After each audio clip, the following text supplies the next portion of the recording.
최근 부동산 거래를 보면 전세보다는 월세 거래가 더 증가하는 추세다. 실제 2월 19일 직방위 대법원 등기광장정보의 확정일자 통계를 분석한 자료에 따르면 임대차 계약 중 지난해 월세 거래 비중이 51.8%로 집계됐다. 강남권의 경우 100만 원이 넘는 월세가 거래 비중의 51.5%를 차지한다고 하는데, 이렇게 월세가 늘어나게 되면 세금은 어떻게 달라질까? 우리 세법은 주택임대소득의 경우 부부 합산 주택수를 기준으로 판단을 한다. 취득세, 양도세에 있어서는 세대 기준 주택수를 기준으로 하는 것과 비교된다. 먼저 부부 합산 주택수가 1주택이라면 월세 혹은 전세로 임대를 주더라도 임대소득에 대해서는 비과세이다. 다만 해당 주택이 기준시가 12억 원을 초과하는 고가주택이고 월세라면 과세가 된다. 만약 부부 합산 2주택이 된다면 이때는 모든 월세에 대해 과세가 된다. 반면 전세로 임대를 준 경우라면 여전히 비과세에 해당한다. 따라서 최근 월세 증가 혹은 선호 현상은 이러한 2주택자에게는 세부담으로 다가올 가능성이 크다. 부부 합산 3주택인 경우라면 월세 그리고 간주임대료에 대해 모두 과세가 된다. 다만 간주임대료 산정에 있어서 소형주택은 제외가 되나 월세에 대해서는 여전히 과세 대상이다. 위의 그림에서 보는 것처럼 3인 가족이 모두 세 채를 보유 중이다. 세대 기준 주택수는 세 채이지만 부부 합산 주택수는 두 채다.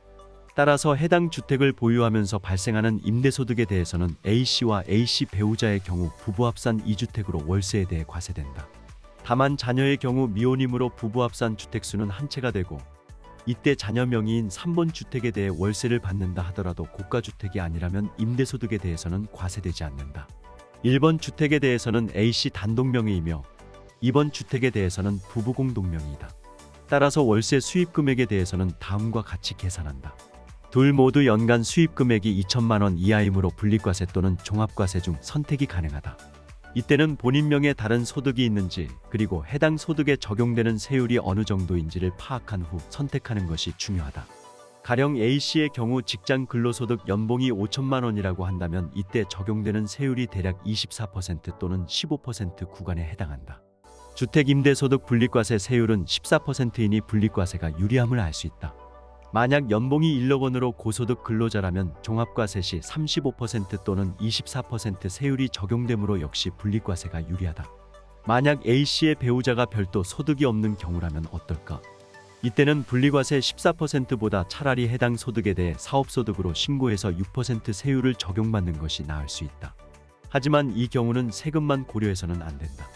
만약 해당 주택이 지자체 등록되어 있지 않은 주택이라면 기본 경비 50%, 기본 공제 200만 원이 적용되는데, 이 경우 소득 금액은 다음과 같다. 따라서 100만 원 소득 금액에 대해 과세가 되고, 그럴 경우 피부양자 자격은 박탈된다. 이렇듯 임대소득은 절세적인 측면도 중요하지만 이후 파생되는 건보료까지 고려해야 하는 것이다. 최근 들어 월세 거래가 증가한다는 점에 주목하자.